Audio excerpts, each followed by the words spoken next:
Trump News. Check facts. Trump says 82% believe in rigged election. Throughout his run for the Republican nomination for president, Donald Trump has made numerous assertions that he has made throughout his presidency, including those about the size of his border wall and the number of people who attended his rallies, even while he has denied losing the 2020 presidential election. The GOP frontrunner has kept spreading the myth in interviews and on campaign stops. In an effort to bolster this assertion, Trump informed his supporters at a rally in Greensboro, North Carolina, over the weekend that the great majority of Americans shared his belief that the election had been fraud.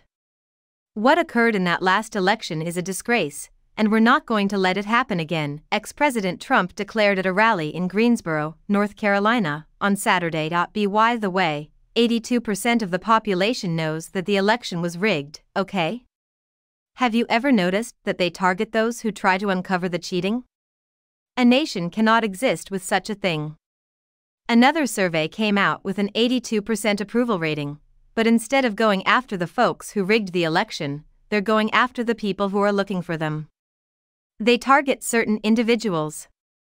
Somehow, they managed to get away with it. This time, it will be much more difficult. There is no proof to back up this assertion. An unofficial poll conducted in 2021 by the Impartial Public Religion Research Institute, PRRI, indicated that 82% of Republicans who had the highest level of trust in Fox News stated that Trump had been robbed of the 2020 election.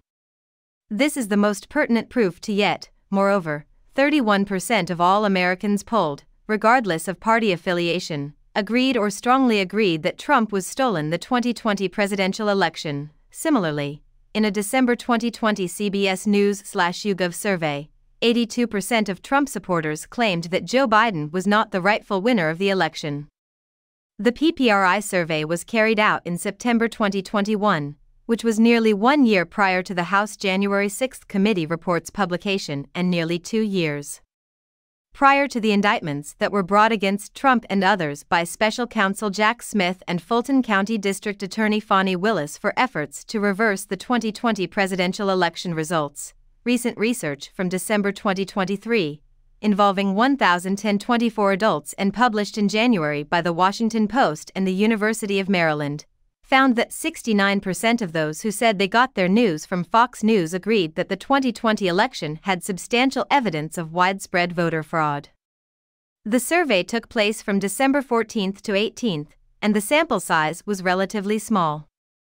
A third of the adults polled shared this view. Importantly, it does not seem like publicly available surveys or polls were the basis for Trump's assertion. Newsweek has reached out to a Trump campaign media spokesman for comment. During his time as a Republican presidential primary candidate, Trump made a number of assertions that could not be more untrue. The ex-president claimed in an interview with Sean Hannity of Fox News that some abortions occur after the baby is delivered in a February 29 broadcast. Additionally, in February, he made the unfounded accusation that Joe Biden boasted about his military service and past piloting experience.